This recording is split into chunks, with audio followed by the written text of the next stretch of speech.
evening and welcome to the May edition of Curriculum Connection. I'm Medford's Curriculum Director, Laura Lundy. Tonight our focus, what can be accomplished in 5 years? To put 5 years in perspective, here's a prediction for where technology will be in 5 years, according to an article published by IBM.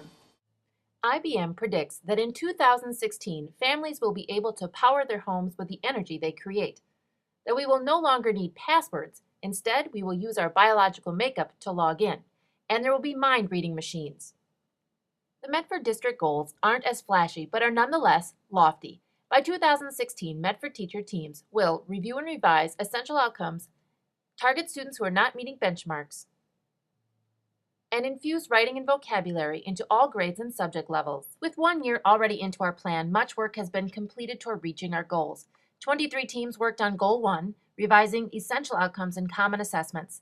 With the adoption of the new Common Core reading, language arts, and mathematics standards, many elementary teams spent their time incorporating the more rigorous standards into their curriculum.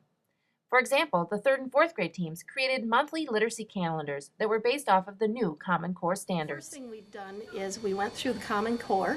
We went to the commoncore.org website, downloaded the materials so we could read through what we needed. Then we began writing and aligning our reading, language, and foundations, our phonics program, with the Common Core standards so that they align. We love our literacy calendars. It keeps us focused, and from month to month, subject to subject, we feel like we are covering everything on the same Keeping the same teachers level. consistent. Yeah. So everyone's teaching the same thing, and parents have expectations that no matter which class they're in, they know that they're going to be learning the same thing.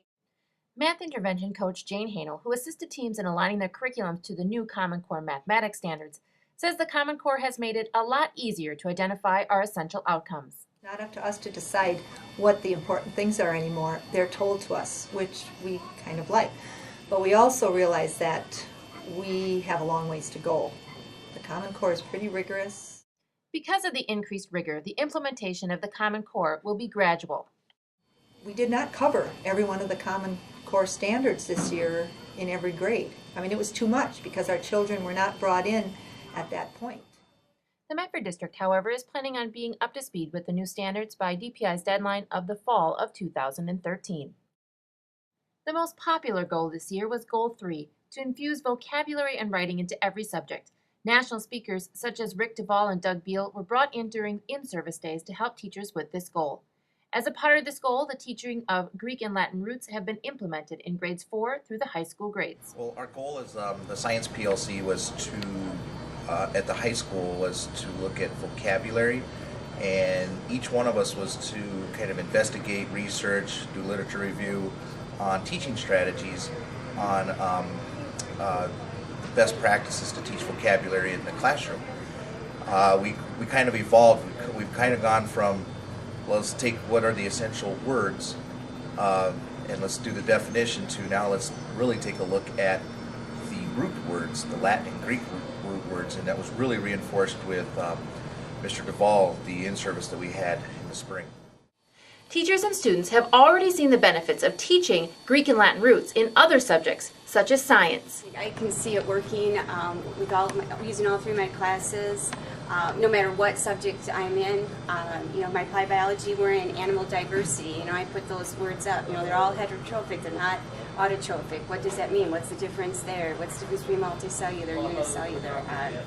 And then with my midterm class, that's really kind of the basis. So it's kind of neat for those kids to see how many words that they've actually know the root words, and I can put a term up that they've never seen, but they can break that apart. And it's so funny because if there's an A at the beginning, they're like, does that mean absence of or without? Well, going into the medical field, obviously, it's a big help because you can break down the words and actually know what people with experience are actually talking about, and even just everyday work, it helps within school and stuff.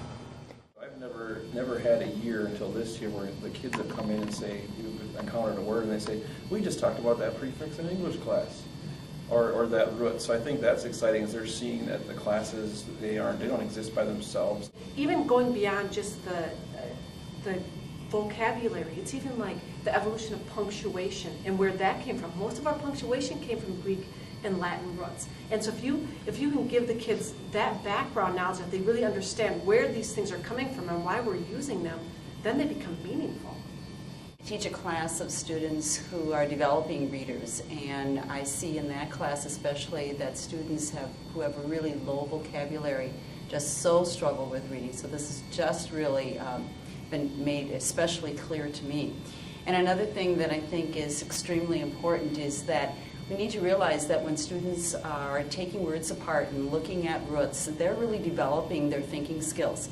I see, and as Tracy said too, is that they are evaluating what they're doing, they're looking at a part, they're connecting it with a whole word, they're putting things together, and again, they're not just skipping over words like we would have so easily seen before. Hi, I'm Zach. And the best part? Kids are having fun learning the Greek and Latin roots. For means eat. Our first word is carnivore. Carnivore means anything that eats meat.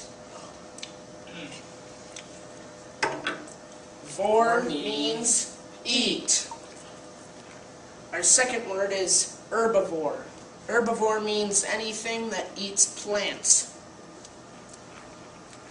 Vor means eat. Our third word is omnivore. Omnivore means anything that eats both meat and plants. Vor means eat. Our fourth word is voracious. Right now, Nate is a voracious reader. Vor means eat. If the Medford staff continue working on our district goals the way they have this year, I predict that at the end of our 5-year plan, our curriculum will be more consistent and concise, fewer students will fall behind because of the emphasis we are placing on classroom and school interventions, and our language arts and writing scores will improve. But if IBM's predictions are correct, in 5 years, I won't have to tell you how we did. You'll just be able to read my mind. For Curriculum Connection, I'm Laura Lundy.